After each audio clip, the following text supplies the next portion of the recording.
தமிழ்நாடு அரசு ஊழியர்களுக்கு அந்த உறுதியளிக்கப்பட்ட அரசாணை வெளியில சொல்லி முதல்வர் சொல்லியிருக்காரு. ஜாக்டோஜியோ வரவேற்பு அளிச்சிருக்காங்க. அதாவது எப்போ உறுதியளிச்சிருக்காங்க? இப்போ ஜாக்டோஜியோ குழுவினர் வந்து முதல்வருக்கு இனிப்பு ஊட்டி வரவேற்பு அளிச்சிருக்காங்க. தலைமைச் செயலர் இனிப்பு ஊட்டலாம், எது வேணாலும் ஊட்டலாம். எப்போ தாரன்னு சொன்னாங்க? அவங்க அரசு ஊழியர்களுக்கு பென்ஷன் ஸ்கீம் இப்ப அனௌன்ஸ் பண்ணிருக்காங்க. இன்னும் 2 மாசம் தான் இருக்கு.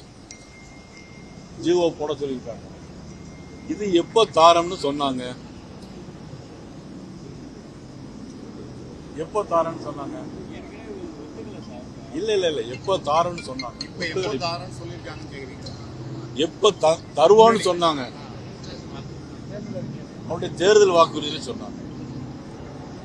ஒரு அரசுக்கு ஆயுள் காலம் எத்தனை வருஷம்? 5 ஆண்டுகள். இந்த அரசுடைய ஆயுள் காலம் முடிய போகுது. அப்ப இவ்வளவு நாள் கழிச்சு 5 வருஷம் தராம இப்ப மட்டும் தாரன்னு சொல்லியிருக்காங்களே, ஏன்? அங்க 20 லட்சம் கொடுக்காங்க, 10 லட்சம் கொடுக்காங்க, இவங்க வரவேற்றாங்க, அதெல்லாம் வேற விஷயம். ஒரு அரசினுடைய ஆயுள் காலம் 5 ஆண்டு. தன்னுடைய தேர்தலுக்கு ஓல்டு பென்ஷனுக்கு காரணம் சொன்னாங்க. சரி, துப்புரவு தொழிலாளருடைய பிரச்சனை என்னாச்சு? இடைநிலை ஆசிரியருடைய ஊழியர்களுடைய பிரச்சனைகள் என்னாச்சு? தமிழ்நாடு முழுவதும் இருக்கக்கூடிய செவிலியர்கள் உள்ளிருப்பு போராட்டம் நடத்துகிறார்களே, அவர்களுடைய பிரச்சனை என்னாச்சு? இந்த ஒரு திட்டத்தை மட்டும் அவசரமா கொடுக்க முடியாதுன்னு தெரிந்திருந்தோம், கொடுக்கிறேன்னு வாக்குறுதி சொல்லி இனிப்பு ஊட்டுனாக்கி அது எப்படி வரவேற்க முடியும்? அது எந்த விதத்தில் நியாயம்? அது ஜாக்டோஜியோ உறுப்பினர்களை ஏமாற்றுவதற்கான அறிவிப்பா அல்லது பொதுமக்களை ஏமாற்றுவதற்கான அறிவிப்பா? ஆட்சிக்கு வந்தோடனே நீட் தேர்வை ரத்து செய்வோம்னு சொன்னாங்க, செஞ்சிருக்காங்களா? செய்யல. ஆட்சிக்கு வந்தோடனே சிலிண்டருக்கு 100 ரூபாய் குறைப்போம்னு சொன்னாங்க, செஞ்சாங்களா? இதுவரைக்கும் செய்யல.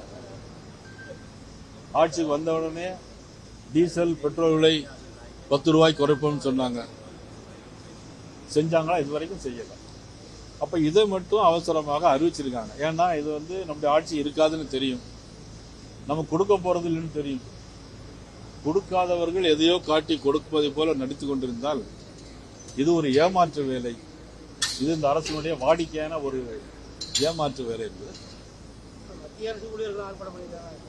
அது பண்ண நம்ம வந்து வாக்குறுதி நாங்க வந்து பண்ணிட்டு இருப்போம். நாங்க கேட்கறது இப்ப மாநில அரசு பத்தி கேட்கறது.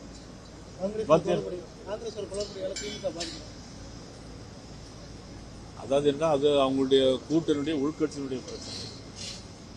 நான் கேள்விப்பட்ட வரைக்கும் காங்கிரஸ் வந்து வேற இடத்துக்கு போறது மாதிரி சொல்றாங்க. பட் இருந்தாலும் ஒரு கூட்டணியை பத்தி உடனடியாக எதுவும் உறுதியா நம்ம சொல்லிட முடியாது. அது ஏதோ ஒரு இடத்துக்கு போறோம்னு சொல்றாங்க.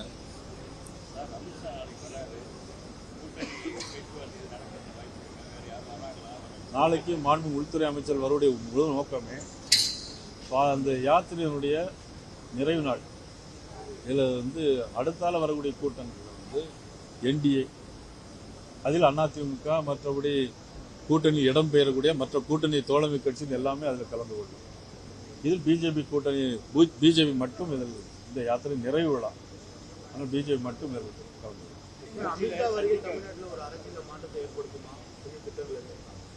அமித்ஷா எப்போ வந்தாலும் ஒரு மாற்றங்களை உண்டு பண்ணிட்டு தான் போவாங்க. ஆனால் இந்த மாதிரி மாற்றங்கள் வந்து போன பிறகு தானே தெரியும் உங்களுக்கு. சீமான் வந்து 1000 அமித்ஷாக்கள் வந்தாலும் தமிழ்நாட்டில் ஒன்றும் நடக்காது. 1000 வந்தால் நடக்காது. ஒரு அமித்ஷா இருந்தா போதும், உள்துறை அமைச்சர் மட்டும் இருந்தாலும். இல்ல, திமுக அதிமுக இடையே எந்த ஒரு வேறுபாடுமே கிடையாது. அப்படி இருக்கக்கூடிய பட்சத்துல அதிமுகவின் முதல்வர் வேட்பாளராக எடப்பாடி ஆக்கதான் அமித்ஷா வராரு, அது எந்த ஒரு பிரயோஜனமும் இல்லை. இது போல 1000 அமித்ஷா வந்தாலும் எடப்பாடி முதல்வர் ஆனாலும் தமிழகத்துக்கு எந்த பிரயோஜனமும் இல்லை அப்படின்னு. அதாவது இந்த நாட்டில் யார் முதலமைச்சராக வர வேண்டும் என்பதை காட்டிலும் யார் முதலமைச்சராக தொடரக்கூடாது என்பதுதான் எங்களுடைய முக்கியம். இது ஆன்மீகத்திற்கு எதிரான ஒரு ஆட்சி, ஒரு போலி மதசார்பின்மையை கடைபிடிக்கக்கூடிய ஒரு ஆட்சி திமுக ஆட்சி. இந்த ஆட்சியை நிச்சயமாக அப்புறப்படுத்த வேண்டும். உண்மையான மதசார்பின்மையை கடைபிடிக்கக்கூடிய கட்சி தான் எங்களுடைய கட்சி, பாரதிய ஜனதா கட்சி. நாங்கள் நிச்சயமாக ஆட்சிக்கு வருவோம். தேசிய ஜனநாயக கூட்டணி வெல்லும். நன்றி, வணக்கம்.